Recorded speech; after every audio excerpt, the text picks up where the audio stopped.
Hello everyone, welcome to Parth education. तो आज हम लोग कुछ इंपॉर्टेंट टॉपिक पे बात करेंगे, क्योंकि एक होता है आपका कॉम्प्रिहेंशन। जो बहुत स्टूडेंट्स का क्वेश्चन रहता है कि कॉम्प्रिहेंशन के क्वेश्चन को हमको कैसे अटेम्प्ट करना है और कैसे हमको सारे जितने क्वेश्चंस उसमें आते हैं उसको करेक्ट करना है, क्योंकि एक इंपॉर्टेंट पार्ट होता है, आपके एग्जाम में देखने को मिलता है। और अगर पांचों क्वेश्चन आपने या 5 या 10 जितने क्वेश्चंस आते हैं आपने सब सही कर लिए, समझ लीजिए फ्री के मार्क्स आपके रहते हैं। तो एक इम्पॉर्टेंट आपका कॉम्प्रिहेंशन एक इंपॉर्टेंट रोल प्ले करता है। तो चलिए आज के क्लास में हम लोग समझेंगे कि कैसे आपको कॉम्प्रिहेंशन के पार्ट को अटेम्प्ट करता है, कैसे उसके क्वेश्चंस को सॉल्व करना है, तो उसकी हम लोग डिस्कशन करेंगे। तो चलिए देखते हैं। आपके सामने एक कॉम्प्रिहेंशन आएगा और उससे रिलेटेड कुछ क्वेश्चंस जैसे आपके एग्जाम में होता है सेम वैसे ही, और उसको हम देखेंगे कि कैसे आपको अप्रोच करना है अपने एग्जाम में। चलिए देखते हैं। ये आपका एक कॉम्प्रिहेंशन पैसेज है, एक कॉम्प्रिहेंशन पैसेज आपके एग्जाम का आया हुआ ही कॉम्प्रिहेंशन पैसेज है। तो इसमें पहला काम क्या होता है कि आपके सामने क्वेश्चन दिया, आपका सामने कॉम्प्रिहेंशन रहेगा। रीड द फॉलोइंग पैसेज, आपको लिखा रहा है कि and answer the questions that follow.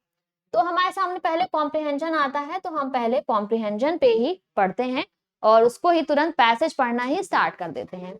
लेकिन अगर करेक्ट अप्रोच की बात करें कि करेक्ट अप्रोच क्या है, तो पहले आप क्वेश्चंस देखा करिए कि क्वेश्चंस आपसे क्या पूछ रहा है। अगर आप पैसेज पे तुरंत जाएंगे तो तुरंत आपको पैसेज जो है उतना क्लियर नहीं होता है। तो पहले क्वेश्चंस हमको देखने होते हैं। जैसे अब आपका पहला क्वेश्चन आपके पैसेज का है, rule about his toys except from mythologies the word demerge connotes, यानी कि आपका एक वर्ड है डाइमर्ज, उसका मतलब क्या है। पहला क्वेश्चन आपसे ये पूछा गया है। इस तरह से हम जितने भी क्वेश्चंस आपके इसमें हैं सबको हम देखेंगे। सेकंड क्वेश्चन पूछा गया है the adult casualty is about, तो इसके बारे में आपके क्वेश्चन पूछा गया है। फिर हम बात करेंगे आपके नेक्स्ट क्वेश्चन की। तो नेक्स्ट क्वेश्चन में आपसे पूछा गया है the world of objects make the child, ये आपका क्वेश्चन नंबर 3 है। और फिर आपसे पूछा गया है क्वेश्चन नंबर 4 में कि what of the following is the correct interpretation. And last question is आपका in the context of the above passage which is the closest to being true. तो इस तरह से आपके क्वेश्चन जो है एग्जाम में आते हैं। अब एक बार जब आपने सारे क्वेश्चंस को देख लिया कि कौन कौन से क्वेश्चन आपके पैसेज के हैं, आपके पैसेज से रिलेटेड, अब आप पैसेज पर जाइए और पैसेज को ध्यान से पढ़िए। उसके बाद अब जब आप जो ने आपके क्वेश्चंस पढ़ लिए हैं तो क्वेश्चंस आपके माइंड में हैं, अब पैसेज को अच्छे से पढ़िए। तो आपको 5 में से 2-3 क्वेश्चन तो आपको तुरंत पैसेज पढ़ते ही माइंड में क्लियर हो जाएंगे। चलिए देखते हैं। However, faced with his world of faithful and complicated objects, बहुत ध्यान से एक एक लाइन की पैसेज को अच्छे से पढ़ना है। Child can only identify himself as owner, as user, never as creator. He does not invent the world, he used it, there are prepared for him. Actions without adventure, without wonder, without joy. He is turned into a little stay-at-home householder who does not even have to invent the mainspring of adult casualty. They are supplied to him.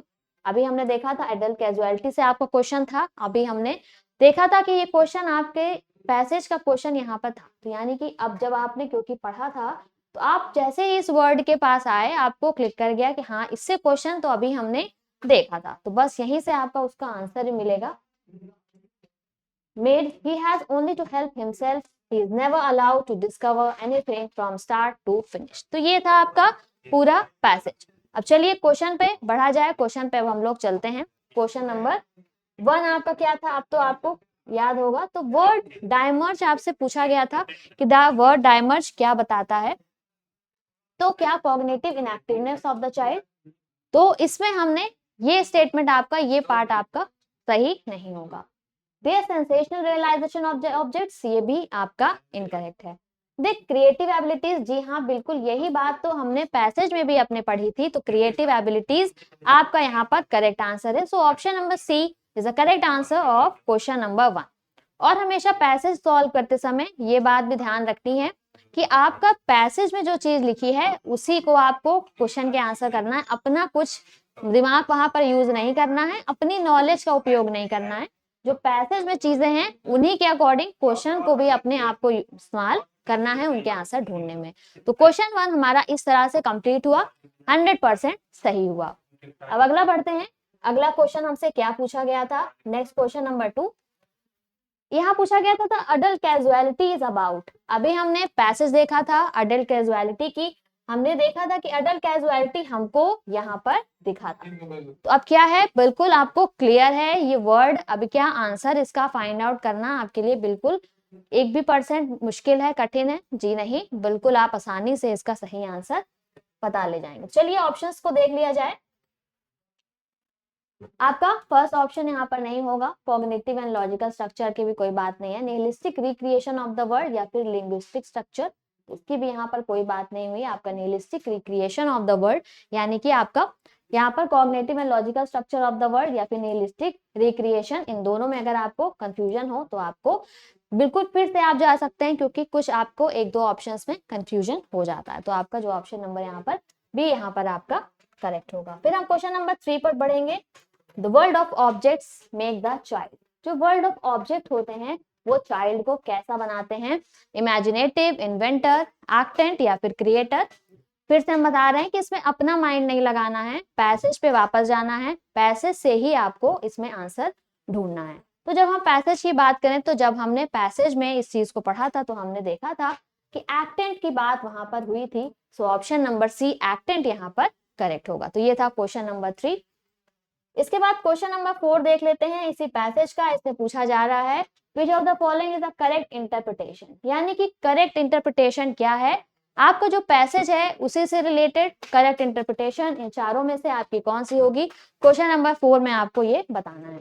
Child claims the object as his property, तो ये बात नहीं है। Object the child holds are obscure and useless, तो ये तो बात आपकी कहीं की ही नहीं गई है पैसेज में।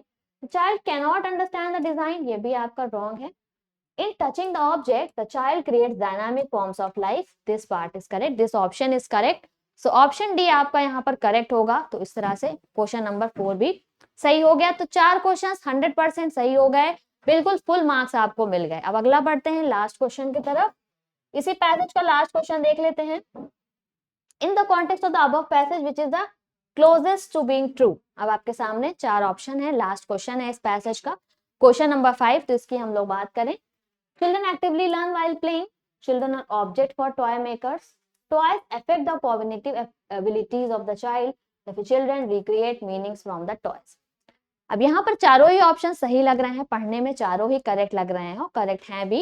लेकिन इसे पूछा गया क्लोजेस्ट, यानी कि सबसे अप्रोप्रिएट आंसर की तरफ आपको जाना होता है। तो उस पैसेज के अकॉर्डिंग अगर हम सबसे अप्रोप्रिएट आंसर की बात करें तो जो आपका ऑप्शन नंबर सी है वो सबसे अप्रोप्रिएट आंसर है, वो आपका करेक्ट आंसर है। तो ये आपका सही होगा। तो इस तरह से आपको कॉम्प्रिहेंजन में अपनी अप्रोच रखनी है, इस तरह से कॉम्प्रिहेंजन के क्वेश्चन आपको सॉल्व करने हैं, तो पूरे फुल मार्क्स आपको मिल जाएंगे। तो इस तरह से आप लोग अब एग्जाम में, आपका जो अपकमिंग एग्जाम है, क्योंकि कॉम्प्रिहेंजन पैसेज आपके हर जगह ही पूछा जाता है, हर एग्जाम में आपका एक इंपॉर्टेंट रोल आपके यहाँ पे 5 से 10 मार्क आपके फ्री के हैं। तो बिल्कुल अच्छे से इसी तरह से अप्रोच रखिए और आपके सारे ही क्वेश्चंस सही होंगे। तो चलिए एग्जाम्स के लिए all the best. Thank you so much.